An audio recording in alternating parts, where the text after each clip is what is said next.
xale yi message ma leen di jox mooy nañu jàpp ni ñoom ñoo ëpp chance ñi leen jiitu ndax boo duggee ci société tey ñuy wax waxu plan logement di wax waxu car plan pour ñi nga xam ne seen liggéey dafay laaj déplacement ñu wax waxu grille de salaire bu bees te quand on dit grille de salaire li nga xam ne moom la ñu tàmm même ci état mooy ñu ne poste nangam égal salaire nangam fii góorgóorlu ñu ba nga xam ni employé bi gën a suufee nga xam ne dafa dugg niveau numéro 1 catégorie 1 nekk un agent de balayage am na 15 échelons yoo xam ni war na ko mën a dawal ci carrière am ba nga xam ni même su amul une promotion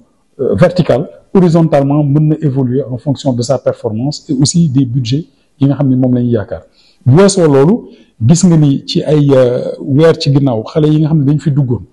te am niveau universitaire def nañu ay appel à candidature il y a plus de 200 jeunes yoo xam ne dañ fi dugg ci ay métiers de balayage tey jii ñi nekk nañ superviseur ñi nekk ay responsable d'unité communale ëllëg si biir ñi dinañ nekk ay inspecteurs des contrôleurs wala leneen fan yi ci ginnaaw rek je pense yaa ngi lancé appel à candidature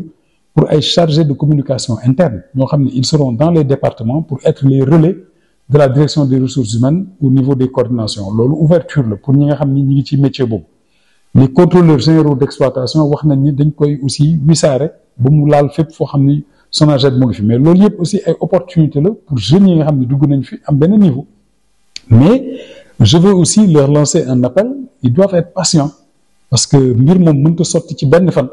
dañu fàtte ni am na ñoo xam ne yàgg dañ fi liggéey fi waxoon naa ko sànq te amuñu dara ñoom nag ñi ngi ci buntu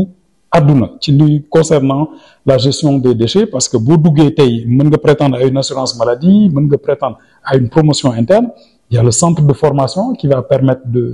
d'améliorer leur capacité et de les orienter vers des